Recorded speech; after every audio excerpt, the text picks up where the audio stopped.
I got a phone call from Mark Platt, a great producer, a great old friend. He says, "So Jonathan, I've got this screenplay. It's an original, done spec by Diablo Cody. Meryl Streep is attached. Would you like to read it?" So I read it that day, and I reacted to the story and the characters with great excitement. It's nice knowing that if you want to, you're going to do this movie. So I was thrilled.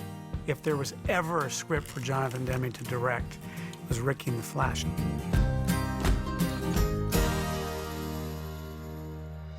This story is personal to me. Obviously, I'm not Ricki, I'm not a musician, but what I relate to is the idea of being an artist and being female and having to constantly balance your artistic leanings with your responsibilities in life. It's not their job to love you, it's your job to love them.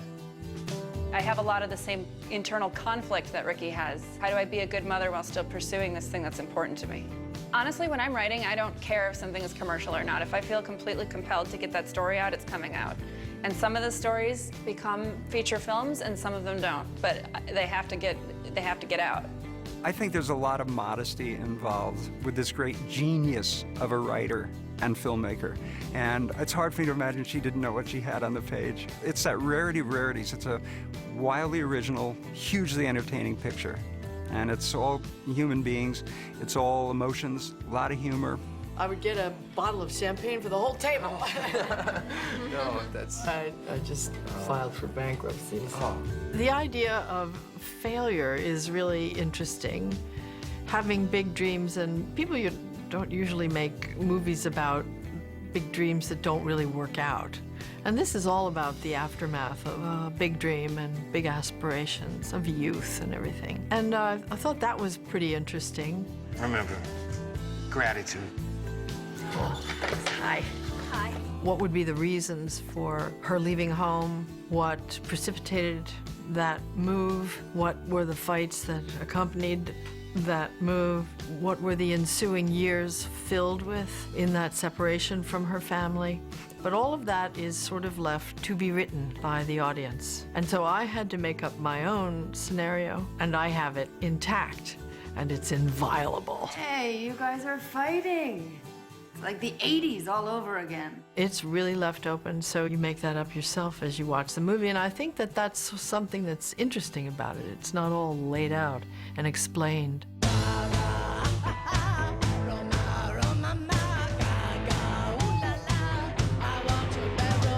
With this kind of character-driven dramedy, what we have to do is to make people feel like this is real. I wanted this great band with Meryl at the center to really get out there and really play. And to have the people at the club and at an event that they play later really dancing to their real live music. Nothing beats dancing to live music and the band is right there on the bandstand. You're 6 feet away. Jonathan was adamant about it, that the music be performed live.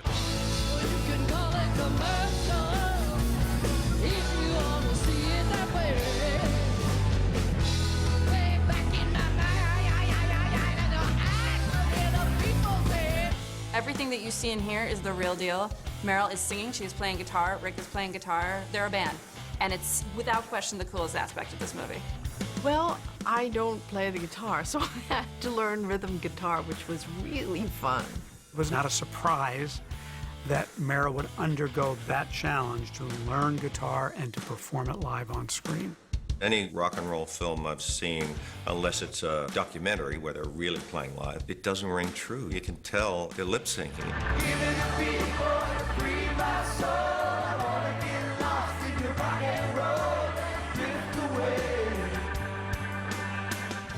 It just made it authentic.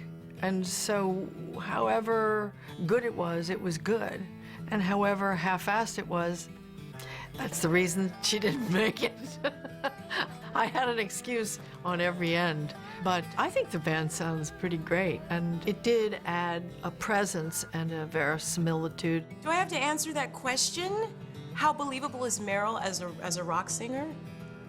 Incredibly believable, because she's believable at every single thing she does. There's something in the eyes and in the strain of the face and everything, and in the tension of your hands that tells you it's live or it's not live.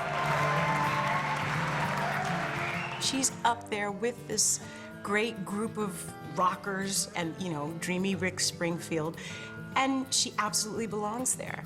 And now, through rehearsing, learning to play the guitar, learning these songs, she gets to be a rock and roller. 3 songs, he told me. He said, it's gonna be easy. You're gonna have 2 weeks rehearsal. 3 songs, tops. I think there are 9 songs in this movie. 9. And that's hard. Like a cold one on a summer's day, I was a cold one to leave that way. I got to know Jenny Lewis and Jonathan Rice very well when I was producing Song 1. So I went right away to Jenny and Johnny and said, would you please read the script and see if you can imagine a song that this character might have written 15 years ago. And they sent a demo for a cold one. You're a lot like me. I still have your album. A cold one is meant to be a song that Ricki thought was going to be her breakthrough into rock and roll stardom. And nobody picked up on it. Whose song is that? It's mine. I wrote it. We have 2 versions of it. We have a more mellow acoustic version that she plays, and then we reprise it. It's a great song.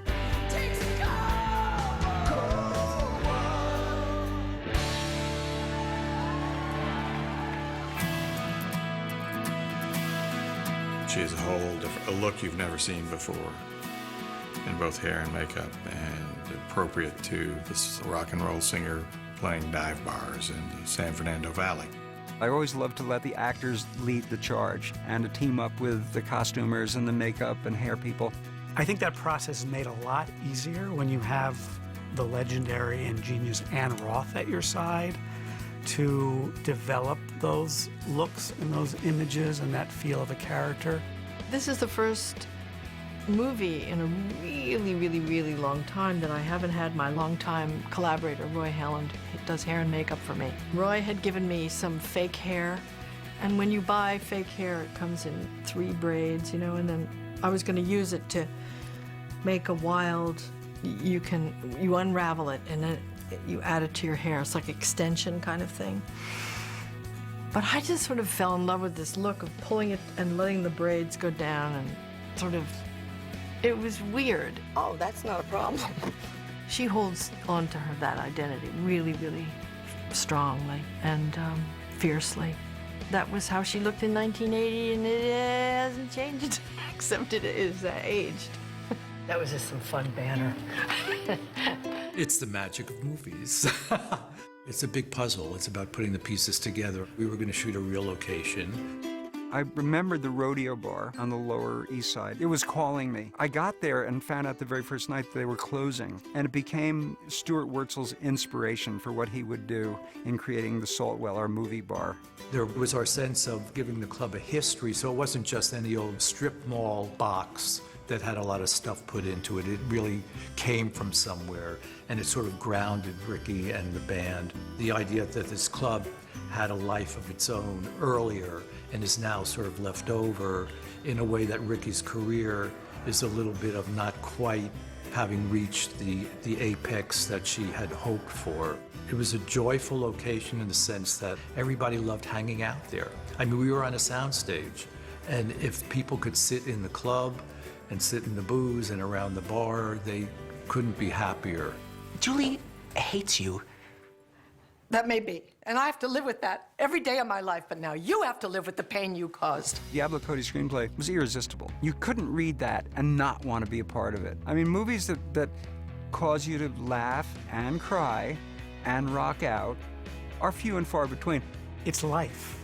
It's life reflected in the specifics of this story, and it's wildly entertaining. And again, Meryl Streep sings rock and roll. This was really about the mess of life and the real music of life and what it is and where it falls down and loses rhythm and picks it up and brings it home.